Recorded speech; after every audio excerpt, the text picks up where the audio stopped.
अभी उसके हाथों की मेहंदी भी नहीं सूखी थी और आतंकियों ने उसका सुहाग उजाड़ दिया।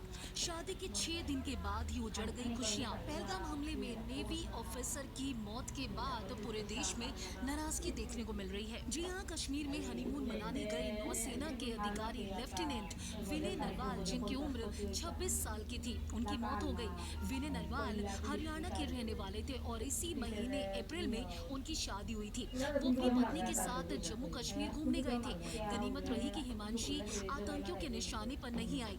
वारदात की खबर मिलते ही जो उनके परिवार वाले थे वो जम्मू के लिए रवाना हो गए थे। लेकिन जो दिल दहला देने वाले वीडियो सामने आए, फोटो सामने आए, जिस तरीके से पत्नी ये बताती नजर आई कि वो लोग भेलपुरी खा रहे थे और अचानक से 2-3 आतंकी आए, उनके पति से धर्म पूछा, उनकी पैंट उतरवाई और उसके बाद उन्हें गोली मार दी। हाथों में लाल चूड़ा पहने हिमांशी को शायद इस बात का अंदाजा भी नहीं था कि कश्मीर में हनीमून मनाने के लिए गया ये जोड़ा इतनी दर्दनाक मौत का शिकार बन जाएगा। 16 अप्रैल को गुरुग्राम के हिमांशी की शादी हुई थी विनय नरवाल के साथ। 19 अप्रैल को रिसेप्शन हुआ।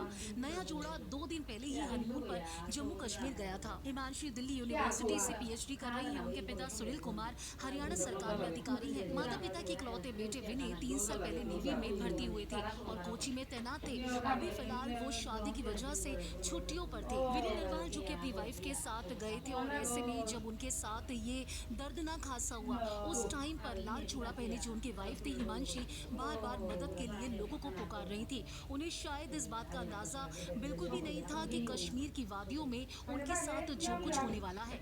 हिमांशी अपने आप को संभाल नहीं पा रही थी। बदहवास हालत में वो लोगों से सिर्फ और सिर्फ मदद मांग रही थी, लेकिन उनके पति जिन्हें गोली लग चुकी थी वो जमीन पर पड़े थे। और ऐसे में जो दिल दहला देने वाली फोटो सामने आई थी, जब अपने पति की लाश के पास जो बैठी हुई थी हिमांशी और एक ट्रक अपने पति को देके जा रही थी। विनय नरवाल की बात करें तो विनय की फैमिली बेसिकली करनाल के भोसली गांव की रहने वाली है, जो कि इस टाइम पर सेक्टर 7 में रह रहे थे। विनय का 1 मई को जन्मदिन था।